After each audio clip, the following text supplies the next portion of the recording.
ایک بہت بڑا نام ہے امام ابو مالک کا. یہ اتنے بڑے شخص ہیں کہ ہارون رشید نے انہیں قاضی القضاء بنایا تھا, چیف جسٹس بنایا.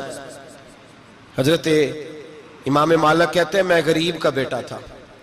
اکثر دین پڑھنے والے غریبوں کے بیٹے ہوتے ہیں. امیروں کے بچے ایف ایس سی پڑھتے ہیں, بی ایس سی پڑھتے ہیں, ٹیکنالوجی پڑھتے ہیں. غریبوں کے بچے دین پڑھتے ہیں, اور پھر امیروں کو ممبریاں ملتی ہیں, غریبوں کے بچوں کو اللہ ممبر عطا فرماتا ہے, مصلی رسول اللہ دیتا ہے. حضرت سیدنا امام ابو مالک فرماتے ہیں میں غریب کا بیٹا تھا اور میری 6-7 بہنیں, میں اکیلا بھائی تھا. آپ فرماتے ہیں میرے ابا جی فوت ہو گئے. میری امی پکڑ کے مجھے ایک دھوبی کی دکان پہ لے گئی, کہنے لگی اسے کپڑے دھونے کا طریقہ بتا دے, سلیقہ سمجھا دے, یہ بھی ایک چھوٹی سی لانڈری کی دکان کھول لے گا, میری بیٹیوں کا پیٹ پال لے گا. دھوبی کہنے لگا ٹھیک ہے, میں 2-3 درہم بھی دوں گا مہینے کے, اور جب کام سیکھ جائے گا تو تنخواہ بڑھ جائے گی. امام ابو مالک رحمت اللہ علیہ فرماتے ہیں میں بہنوں کے لیے روزی کمانے نکلا, میں بیوہ ماں کے سر پہ بوجھ اتارنے کے لیے نکلا, میں غربت کے عالم میں نکلا. رستے میں امام اعظم کا مدرسہ تھا.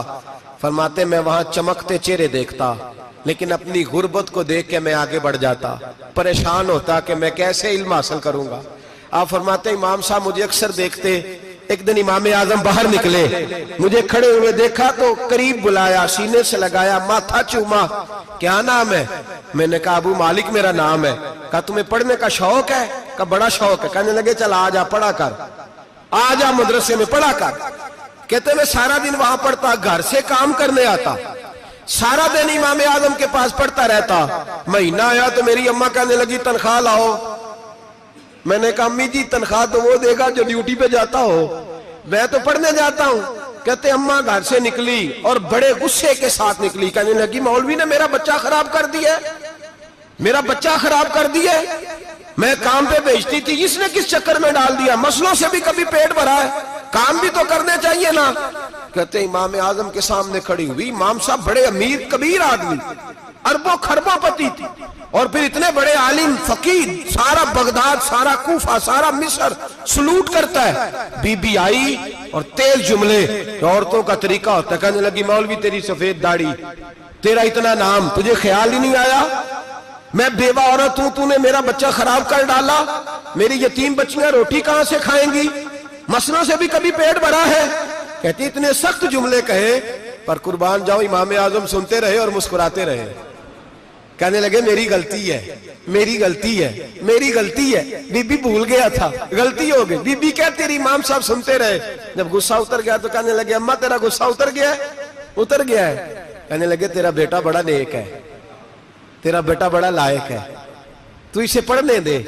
کہنے لگے چپ کر بے مولوی, یہ پڑھے گا تو میں روٹی کہاں سے کھاؤں گی. امام صاحب کہنے لگے مجھے بتائے گی تیرے گھر کا خرچہ کتنا ہے. اس نے ایک لفظ تو ہے 3 دینار کا, ایک روایت ایسے بھی لکھی ہے بزرگوں نے. کہنے لگی 40 درہم ہے, اور اماں کہتی میں نے جان بوجھ کے زیادہ بتائے, حالانکہ میں کناک کا خرچہ کرتی تھی, لیکن جب کھلا ڈلا کرے تو وہ والا خرچہ بتایا. میں نے کہا 40 درہم خرچہ ہے, تو دے گا؟ تو کہتے امام اعظم کہنے لگے اماں تجھے لینے نہیں آنا پڑے گا, پہلی سے پہلے تیرے گھر میں پہنچ جایا کریں گے, یکم سے پہلے آئیں گے. او بھائیو کہاں استاد ملتے ہیں, کہاں استاد ملتے ہیں, کہاں وہ لوگ ملتے ہیں جو دعائیں مانگتے, التجائے کرتے, پیار کرتے. گزر گیا وہ دور, اب تو سوٹ لینے کا دور ہے, مٹھائیاں لینے کا دور ہے, ہاتھ ڈلوانے کا دور آیا ہے. اب کون پوچھتا ہے, اب تو پوچھتے ہیں تو میرے لیے کیا لایا ہے. حضرت سیدنا امام اعظم ابو حنیفہ رحمت اللہ علیہ 1 دن نہیں, 2 دن نہیں, 4 دن نہیں, 5 مہینے نہیں, 20 سال تک, کہنا آسان, بولنا آسان, سننا آسان, 20 سال تک امام ابو مالک کے گھر میں خرچہ دیتے رہے, وہ پڑھتے رہے. اماں کہنے لگی تو میرے بیٹے کو لگا تو لیا ہے, تو پڑھ کے بنے گا کیا. حضرت امام اعظم فرمانے لگے بادشاہوں کے تخت پر بیٹھ کر بادشاہوں کے ساتھ کھانے کھایا کرے گا, ان کے ساتھ بیٹھ کے حلوہ کھائے گا, وقت آئے گا تو دیکھے گی.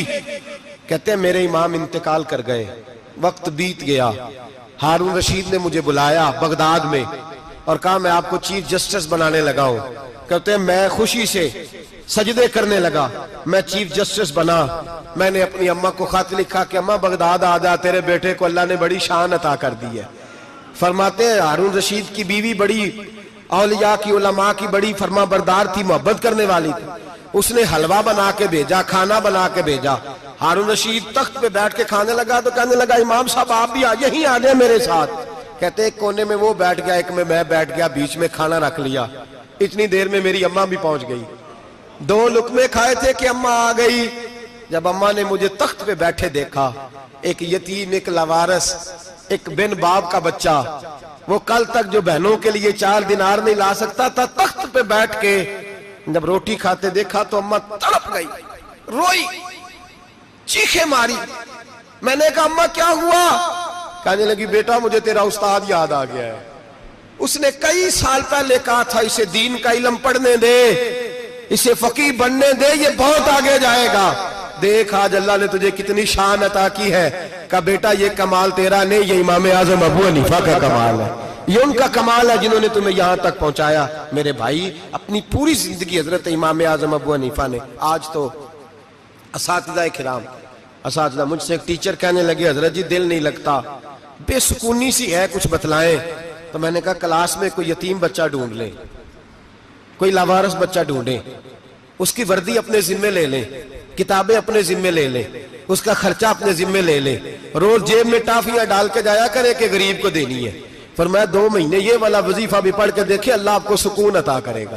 یہ بھی کہنے لگے بڑی ٹھنڈک ہوئی ہے, بڑا سکون ملا ہے, بڑی تابعداری. میں نے کہا آپ لفظوں سے سکون چاہتے ہیں, وہ لوگ خدمت کر کے سکون لیتے.